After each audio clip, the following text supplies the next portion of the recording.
Today I'm going over a brand new poll by Emerson College polling that shows two Senate races in particular are very, very interesting that I want to talk about that have not been getting a ton of attention and what they mean for the elections themselves. So, first things first, this poll was conducted for the states of California, Florida, Ohio, and Texas. California, we know, is going to be a Democratic Senate seat hold. We know that for a fact. Ohio, I have covered multiple times on this channel. This is going to be one of the closest Senate races in the country. But despite that, I'm actually not here to talk today too much about Ohio. I more want to talk about the Senate races in Florida and Texas, because this poll showed an interesting finding that I want to go over in these states. First things first, the poll begins by showing what the presidential race looks like in these states polled. California, Harris is leading Trump 60 to 36. Florida, Trump is up over Harris 50 to 45. Ohio, Trump is up over Harris 53 to 43. And Texas, Trump is up over Harris 50 to 46. So that's the presidential results. But now we go to the Senate results. And this is where things get very, very interesting for me. California, Schiff is leading Garvey by over 20 points. That's not much of a surprise. Ohio, Brown is up over Moreno by 2 points. Very, very close race. That is not much of a surprise. Where the surprise in the poll comes is the state of Florida, where incumbent Senator Rick Scott leads the Democratic challenger by 1 point. And please correct me if I'm wrong. I believe her name is Debbie McCarcel Powell. I could be getting the name wrong if I am, so please correct me if I am. But McCarcel Powell has 45%, Scott has 46%. In Texas, Ted Cruz has 48%, and Democratic challenger Colin Allred has 44%. So why is this significant? Well, for one thing, it's significant because this is the first time we've seen a poll in Florida where the race is a 1-point race. I'll be going into more on that in a few minutes, but this is the first poll showing this could actually be a very, very close competitive Senate race. In Texas, Ted Cruz leads Allred by 4 points. This is not too much of a surprise that this race is looking close. 2018, when Ted Cruz last ran against Beto O'Rourke, it was a very close race. So this isn't too much of a surprise. A 4 to 5 point race is not too shocking in Texas, especially when Cruz is running even with Trump, but it's something to watch nonetheless. And then some of the underlying numbers here in Florida. Florida independents break for McCarcel Powell by 47 to 34 in favor of her, while 19% are undecided. Women voters break for Debbie McCarcel Powell 48 to 42, while men break for Scott 51 to 42. And we're just going to go on to Texas really quick as well, where the race actually, according to this, has moved in favor of Cruz since the last Emerson, Texas poll, which showed it to be a 2-point race in that one. Hispanic voters break for Allred over Cruz 49 to 37, and along with black voters 79 to 12, while white voters vote for Cruz 59 to 36.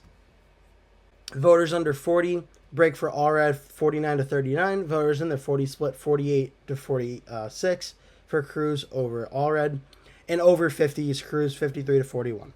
So, what is the point of this poll? What am I getting at?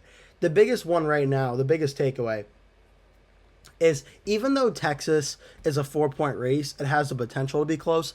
I actually don't think Texas is the main takeaway here. Texas, I fully expect Ted Cruz to win this race. There's 8% undecided, so it is technically a close race, but I don't really think Ted Cruz is in too much danger of losing this race. The Florida poll is where things get very interesting and things get eye-opening. And first we need to address, why is this a 1-point race? Why is it 46-45 with 9% undecided? And the first thing I'm going to do is look at the presidential race, where Donald Trump is leading Kamala Harris 50 to 45 in the state of Florida. And just for the record, if Donald Trump wins Florida by 5 percentage points, that'll be the biggest margin he won the state of Florida, bigger than 2016 and 2020. But on that same poll where Trump is leading Harris by 5, Scott is only leading by 1. And it's not because Debbie McCarcel Powell is doing drastically better than Kamala Harris in the polls. They have the exact same percentage of 45%. Scott is underperforming Donald Trump by 4% in the poll. And this actually echoes back to a video I did a few weeks ago now, where I was looking at the time where almost every single Republican challenger was underperforming Donald Trump in the polls by at least 4 to 5 percentage points. Now, Ted Cruz doesn't have this problem where him and Trump are running basically even in the polls, but Rick Scott is underperforming Trump by 4% in this poll.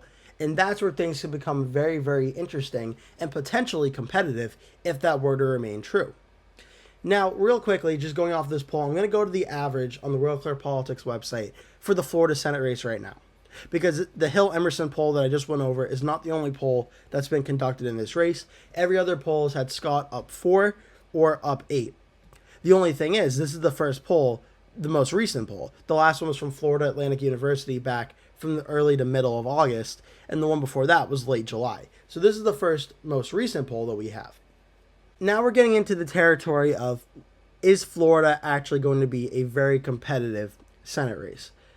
And I'm on the fence on whether to call it a competitive Senate race or not, because history will tell you every time Rick Scott is on the ballot, it's actually been very, very close. And I'll show you just one example of this back in 2018, where Rick Scott, the outgoing Republican governor, ran against Democratic incumbent Senator Bill Nelson to win the seat. He won it by 0.2 percentage points. So it was a very, very close race. Of course, he had to take down an incumbent to do it, but it was a very close race.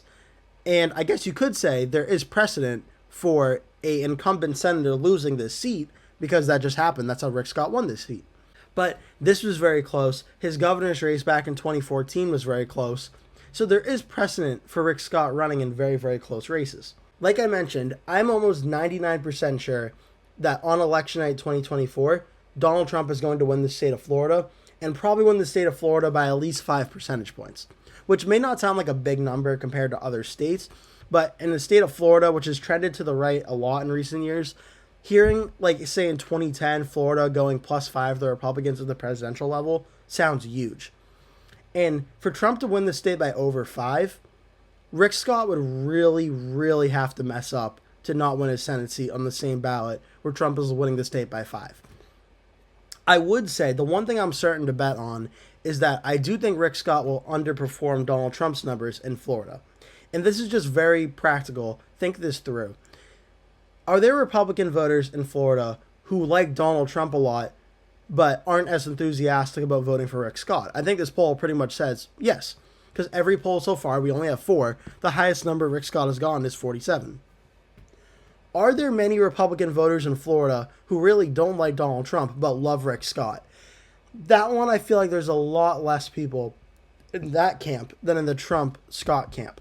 So I do think Donald Trump will win Florida, and I do personally think Rick Scott will still win the Senate race, but I do think Rick Scott, it's very possible he underperforms Trump. The question is by how much? Because, look, if Trump's getting 50, 51, 52% of the vote in Florida, Kamala Harris is probably getting somewhere between 45% and 48% of the vote. She's likely not exceeding that number. It's kind of a wide range. It's a 3-point spread, but it's likely going to be somewhere in that range for Harris. Is there a way for McCarcel Powell to greatly outperform Kamala Harris in Florida? My gut instinct is no, but on the same ballot where the Democratic candidate is likely going to lose the state by over 5 percentage points, I have a hard time believing the Democratic candidate for Senate can win. It's certainly not impossible, though. And I'll give the caveat that it's not impossible for McCarcel Powell to win and Rick Scott to lose. I do think it's a little improbable and slightly considered wishful thinking. The only reason I'm not saying it's 100% wishful thinking that this is impossible is because every poll right now, except for one, has had the race at 4 points or under. So the polling suggests, at very least, this is a race that should be considered lean Republican to maybe a toss-up, but definitely lean Republican at this time. This isn't a race that's like a +15 and a safe race for the Republicans. So there is a scenario where if Kamala Harris outperforms the polls in Florida and has a great night, it might be enough for McCarcel Powell to kind of sneak under the radar and potentially win this race. It is certainly possible. Again, if I had to bet right now, I think I'm like 95% sure that this race is going to be won by Rick Scott. Donald Trump is going to win at the presidential level, and this conversation might be for naught. But at very least, it's worth taking a look at. This race is getting very close, and something to keep an eye out for. Does this trend continue of it being a 1-point race? Because then it comes to conversation. The Republicans are losing pretty badly in Nevada and pretty badly in Arizona right now. Do Republicans give up on those races, pull resources out, and put them into a state like Florida to defend an incumbent they already have right now?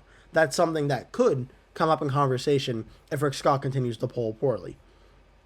And briefly, let's go to Texas next door, where Texas is up by 6 points, or Ted Cruz is up by 6 points in Texas in the polling average. The most recent Hill Emerson poll is +4.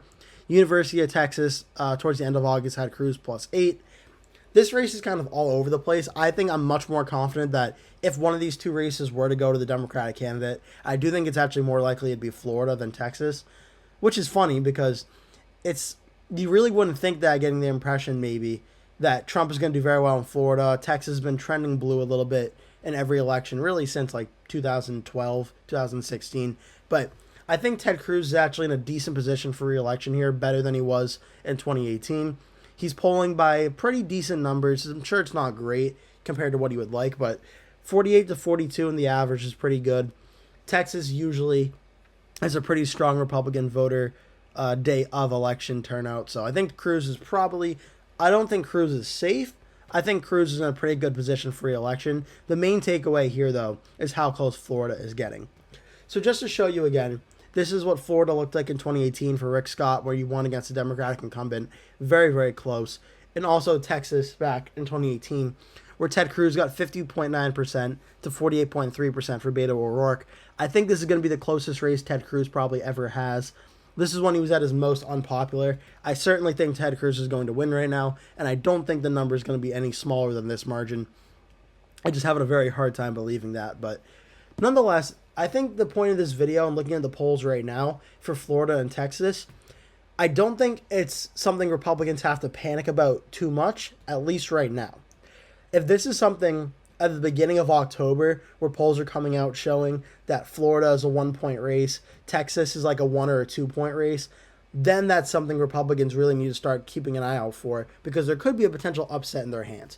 Right now, I think it's a little bit premature to say that Florida and Texas are really in danger of flipping at this time, but Florida, more so than Texas, is at least something Republicans need to start monitoring, because if the Democratic candidate can sneak up on Rick Scott enough where there's enough maybe voter turnout that's not expected in Florida for the Democrats, that might be enough to put Rick Scott in significant danger and something for the Republicans to monitor.